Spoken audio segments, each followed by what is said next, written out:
Merry Christmas.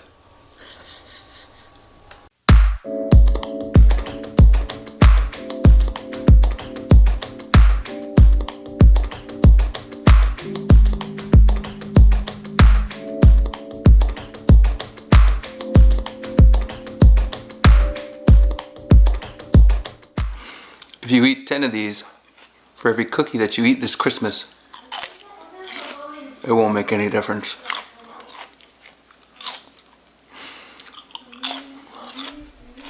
One of the most powerful things you can do to get your kids to repeat a behavior is to laugh at it.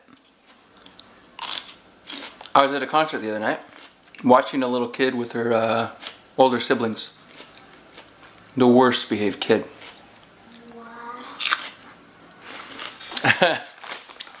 But the older siblings and the dad thought it was funny. This little toddler was jumping on her brother, punching him saying horrible things, and they couldn't have thought it was funnier. I'll tell you, it won't be funny when she's 9 and she won't stop talking back or do what she's told. So this is my plea as a principal. Please, the thing you laugh at is the thing you will get. These are good.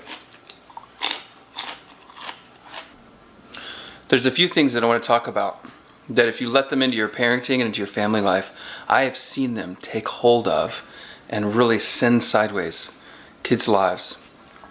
The first one is quitting.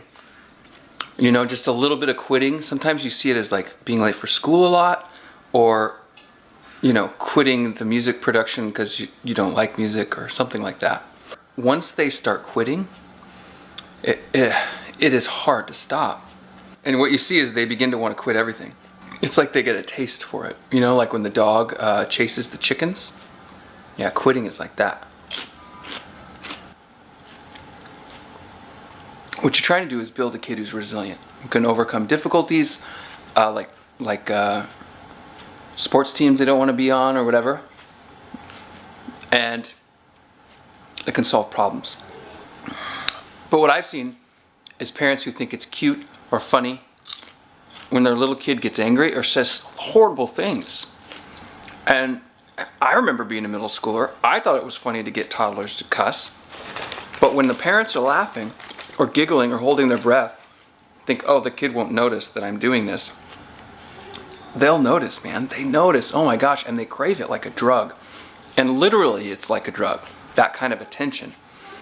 Those kids don't learn how to control their emotions. And so when they start that pattern of using their anger for attention and for power, oh my gosh, like it makes them so weak because they're completely enslaved to their anger and they can't control themselves and they become powerless. It's not good. As I often like to do, the last thing I want to talk about is the most important. And that's dealing with middle schoolers and high schoolers around depression, anxiety, and suicide. The amount of this that's increased in the last 10 years has been remarkable. I was just hearing about it today on the radio of how much the numbers have gone up. And people have said, well, teenage life is so much harder, it's so much more complicated for kids today. But what this study was showing, and what I truly believe is it's not harder. Kids are working fewer jobs, have more free time, and they're spending more of it online. And that's the danger, especially around having a phone in your pocket that can access all the social media. There's more and more evidence showing a link between how many hours a day that a kid spends on a smartphone and the risk factors for suicide. So I want to encourage you to think ahead.